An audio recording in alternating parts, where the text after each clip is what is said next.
कि अगर कुरान के पढ़ने और समझने का फर्क न होता तो ये 56 मुल्कों में सन्नाटा नहीं होता।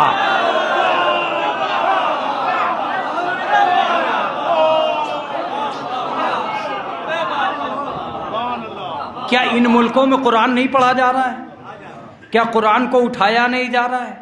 या कुरान को रोजाना कुरान मजीद से आगाज नहीं हो रहा, उनके टेलीविजनों का आगाज होता है?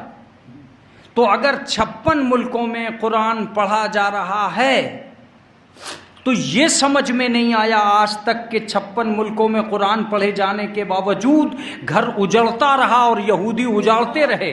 और ये देख रहे हैं, ये मसलहत की कौन सी चादर है जिसने दौलत के बिस्तर पर सोना सिखा दिया है?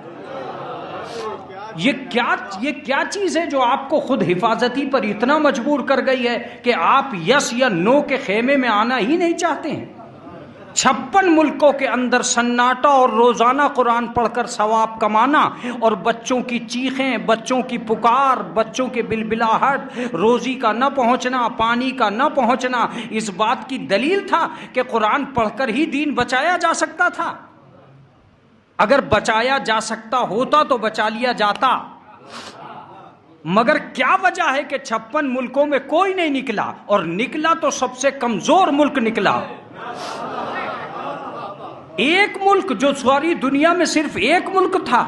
तो मैंने कहा भाई तुम ही क्यों जा रहे हो, तुम ही अपनी एनर्जी क्यों वेस्ट कर रहे हो? कहा तुम नहीं जानते हो मौलाना, हमें जाना जरूरी है इसलिए कि अगर करबला ना होती तो हम भी ना जाते।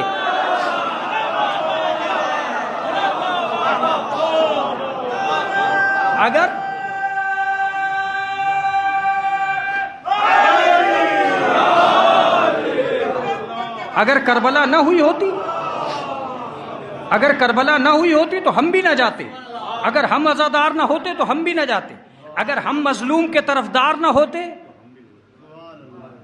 अगर हम फर्शे मजलूम पे बैठे हुए लोग ना होते तो हम भी ना जाते।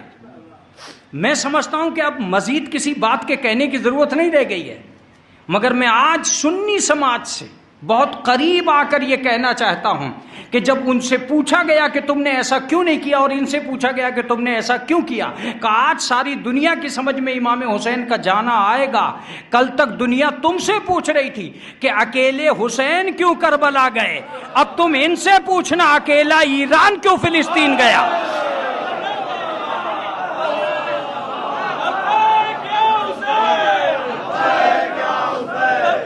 अब पूछना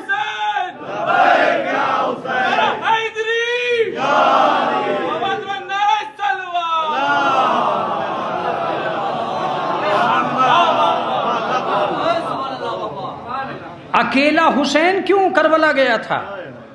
अब ये सवाल तो खत्म हो गया ना।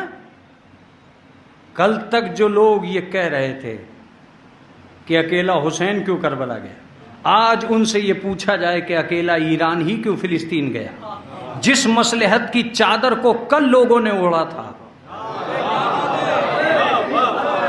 उसी मसलहत की चादर को आज लोगों ने ओढ़ा है। इन 56 मुल्कों का सन्नाटा बता रहा है कि खुद परस्त कौन है, खुदा परस्त कौन है।